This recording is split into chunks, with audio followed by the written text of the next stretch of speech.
Sandbox MMA fans, today for the video we're doing matchmaking. I just sent out the recap video. It's on YouTube. Go check that out. But today we're doing matchmaking. Allen versus Curtis just happened. We're going to match up each significant fighter on that card, anyone who I think deserves to be matched up next, who I think they should fight against, where I think they should go, what venue, timing, everything like that, and reasons on why I picked them. But without bullshit, and let's just get right into it here. First fight is going to be Brendan Allen versus Marvin Vettori. I want to see it happen. The reason I say this is you look at the top four at middleweight outside of the champion. You have Dricus du Plessis, who's either going to fight Strickland, who I think it should be, but they're not going to do Strickland because they don't want to. They're going to do Izzy because the UFC literally glazes Izzy like crazy when he has no business deserving another title shot after getting he deserved the one he got after he lost to Alex Pereira because he was a long-reigning champion.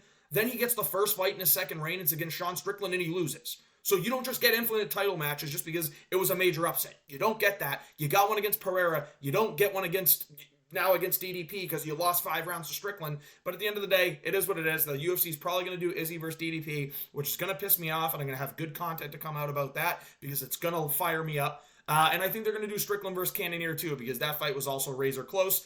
That leaves 1 through 4 gone. You have Hamzat, you have Whitaker also in a fight. So unless Brendan Allen wants to wait for the loser of that one, I think the next fight you got to make is Vettori. You have him fight in mid-August, early September as a fight night main event or a co-main event of a fight night. I'm totally okay with that. I think it's a good fight. Brendan Allen deserves main events or co-main events at this point. He's been very, very entertaining. Had a great fight last night with Chris Curtis, and I think Marvin Vettori, being the number 5 guy, is the next guy he should face because let's be real, he's not ready for that title shot. There are 4 other guys ahead of him that do deserve it. Next up, Chris Curtis fought Brendan Allen last night, had a great fight, but tore his hamstring. I want him to fight Bo Nickal at International Fight Week next year. The reason not this year, he pulled his hamstring or tore his hamstring. He's going to be out for a while. I want him to take some time, recover, come back fresh, and be that ranked opponent that Bo Nickal gets his chance against. And the reason I think this is such a good matchup is Chris Curtis has the best takedown defense in the entire middleweight division.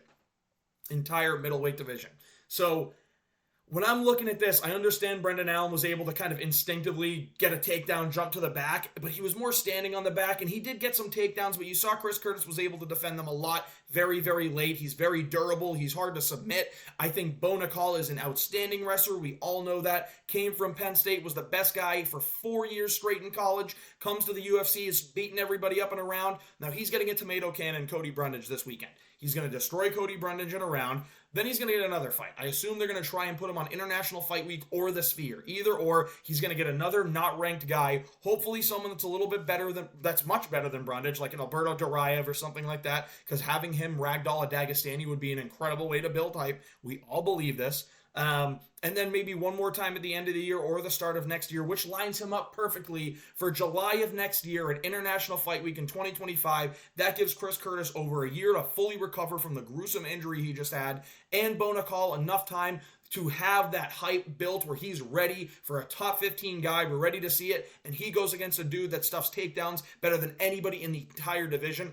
That's the fight to make. UFC International Fight Week 2025, the main card. Make it the 4th fight on the card. I think at this point, Bo Nickal deserves to be better than a opener of a main card if he has a couple more wins. Now, he doesn't deserve to be on a main card yet, or at least Cody Brundage doesn't deserve to, but the UFC is going to put him on there anyway. He's going to be on the main card. Don't make him the feature. Don't make him the co-main because I'm expecting 2 title fights.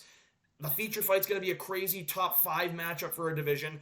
Then you can do right under that Bo Nickal, Chris Curtis. That's a sick card. Sick card. Make this fight happen. Next up, Damon Jackson versus Julian Erosa. I think this is a good fight night main card opener in early September. They're both coming off recent wins. One by submission, one by decision, but we know Damon Jackson's a grappler. We know Julian Erosa has the ability to defensively grapple, and he's long and lanky, and he can strike as well. I think they're both pretty close to each other in the rankings. I think this fight night matchup makes all the sense in the world. Make it a main card opener, because I get it, these guys are close to the top 15, and the UFC doesn't put all ranked fighters on the main card anyway, so if you make this a main card opener, it's not too bad. I think it would be a fun fight, because I think Damon Jackson would be forced to stand, and maybe he gets knocked out, and we get lucky, because I really do not like Damon Jackson. I think he's a sorry excuse of a fighter because of his style. It's super boring, super annoying. So Julian Erosa, Damon Jackson, I think that's the fight to make. Next up on the card is Alex Hernandez versus Josh Kulabau. This could be a fun fight. Two strikers. Alex Hernandez looks so much better than he really is when he's in the octagon. He moves very well, but he doesn't do anything when it comes down to fight time. He did get a knockdown against Damon Jackson, but Damon Jackson has no chin. Josh Kulabau is a very, very good striker. I think these two will stay on the feet the whole time. I think they throw a lot of volume. Josh Kulabau works the body really well. I think this fight's going to be a banger, and Josh Kulabau being from Australia, you put this fight on UFC 305 at Perth as a prelim headliner or co-headliner. I think that's a great way to make this event happen. Two strikers slugging it out in front of a crowd on a pay-per-view to get us ready for a great pay-per-view that I hope they put on. I can't think of a better way to do it. Josh Kulabau versus Alex Hernandez, UFC 305 in Perth, prelim headliner, prelim co-headliner. Next up, Chepe Mariscal gets a questionable decision win over Morgan Charrier, and a guy that is above him in the rankings coming off of a loss is Jamal Emmers. I think this is another good, scrappy, fun fight. Chepe Mariscal has a chin. Jamal Emmers has a lot of power. I think this is just a really good clash of styles. Really gritty fighter versus another tough, hard-nosed fighter. I think this is going to be a lot of fun. You have a lot of power. You have a lot of durability on one and the other side. Let's make this fight happen. I would really love to see it at UFC 306 at the Sphere on the prelims. I know Dana wants Latina Heritage on that night because it's a Mexican night or a Latin American night. Chepe Mariscal is Latin American. Even though he reps the American flag, he is originally from Latin America. And Jamal Emmers is just a good, fun fighter every time he steps in the octagon. So I'd like to see this fight happen on the prelims. Not a prelim headliner, not a prelim co-headliner, but somewhere on the prelims. I think it would be a really, really good fight to see at UFC 306, the Sphere. Next up is Morgan Charrier, lost in a questionable way to Chepe Mariscal. I want him fighting Zhang Young Lee. Zhang Young Lee is coming off a win. Morgan Charrier is coming off a loss, but it was questionably a win. These guys are very similar at each other in the rankings. They're going to strike. I think it'll be a fun fight. UFC Fight Night, when they go to France, which I believe is going to be in September, you make this on the prelims. It's going to absolutely bang. It's going to get the crowd super involved and ready for the main card. You can even have this as a prelim headliner, but I do expect them to stack that card a little bit more with European fighters. Morgan Charrier versus Zhang Young Lee. Zhang Young Lee doesn't have to travel a lot. It would make a lot of sense to make this fight happen. I think it'd be fun. Two strikers, make it happen at the Fight Night in France on the prelims. UFC 306, the Sphere prelim headliner should be Ignacio Bahamondes as a 6'3" weight bully against Daniel Zellhuber, a 6'3" weight bully. Both Latin Americans, perfect fight for the Sphere. Tall, long, lanky lightweights that love to throw down. This fight is destined to be a ton of fun. Make this fight happen. As a prelim headliner, I'm even okay with it on the pay-per-view or not okay with it on the pay-per-view, but as a prelim headliner for a card that features a pay-per-view, I think it would be sick. You got two strikers that are very long, lanky, weight bullies for the division, but love to strike, use their kicks really well. This fight has absolute fight of the night written all over it. Let's see it happen. UFC 306, the Sphere, prelim headliner. Let's make it happen. Next up, we have Charlie Campbell versus Nicholas Mota. It's a winnable fight for Charlie Campbell, and that's what I'm trying to make here. I think Nicholas Mota isn't that good. I think Charlie Campbell needs a next step up in the division, and I think we got to build him up a little bit more. He fights out of a really good gym. He has shown a ton of talent. Let's just work him up. Let's not throw him right into the deep end just because he got a dominant decision win over Trevor Peek.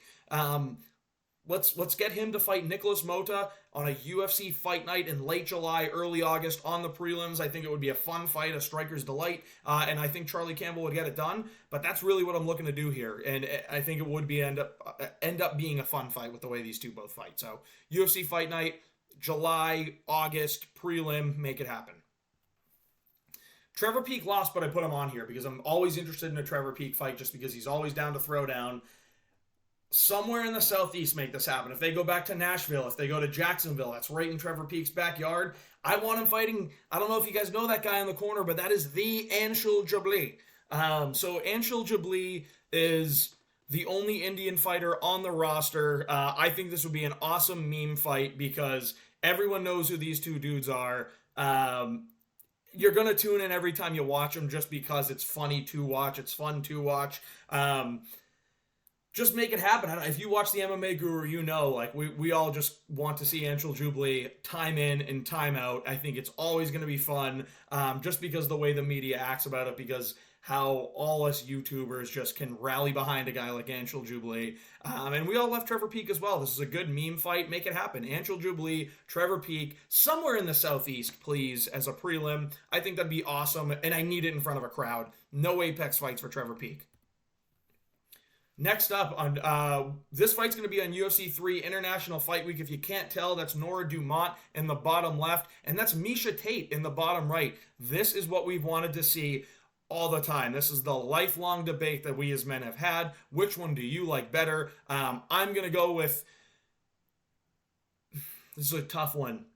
It's a coin flip. I'm going to go, I usually like Nora Dumont a lot better, but sometimes I'm feeling that Miesha Tate is the better one. So at the end of the day, make this fight happen at UFC International Fight Week on the prelims. I'd watch it. I think every dude would watch it. And lastly, a couple other fights to make that I didn't want to go into making full slides just because their poor performances don't really deserve shit. Luka Bresky versus Justin Tafa on 305 in Perth. Make it happen. Justin Tafa is literally from Australia. You know you're going to have him on Perth. Lucas Bresky's the right guy to go against him coming off a win. He's not going to try and take Tafa down. They're both strikers. Don't put Justin Tafa on the fucking main card just because he's a big Australian dude. We don't care. He sucks at fighting. He's a power striker. There's no fun in his fights ever. Just put him on the fucking prelims because he's not good enough to get on the main card. Well, we won't buy them. We will stream the main card. We will illegally stream the main card if you put Tafa on the fucking main card. He doesn't deserve it at all. Put him on the prelims. Next up, Alex Morono versus Gabriel Bonfim. This is a good step up for Bonfim. Against a smaller opponent, but at the end of the day, they're going to weigh in at the same. I think Bonfim needs a guy as a step up, and Alex Morono's tough and gritty, almost in a similar way to Nicholas Dalby, but I think this is a good matchup for Bonfim, see where he really is. If that Dalby fight was just a fluke and he gassed out. UFC Fight Night in July, a feature fight. I'm totally cool with that. Two guys very close to the rankings. I'm completely cool with that being on a main card of a fight night. Victor Hugo versus Gene Matsumoto, both on this card, both got a win. Let's do a fight night in July on the prelims. Think it was a good fight for the two of them, both good wins, not overly impressive. They need to work their way up the division. Overall, good fight, though. So these are the fights that I made for this card. If you have any better recommendations, any thoughts, please feel free to leave them in the comments. And as always, please remember to like and subscribe to the channel.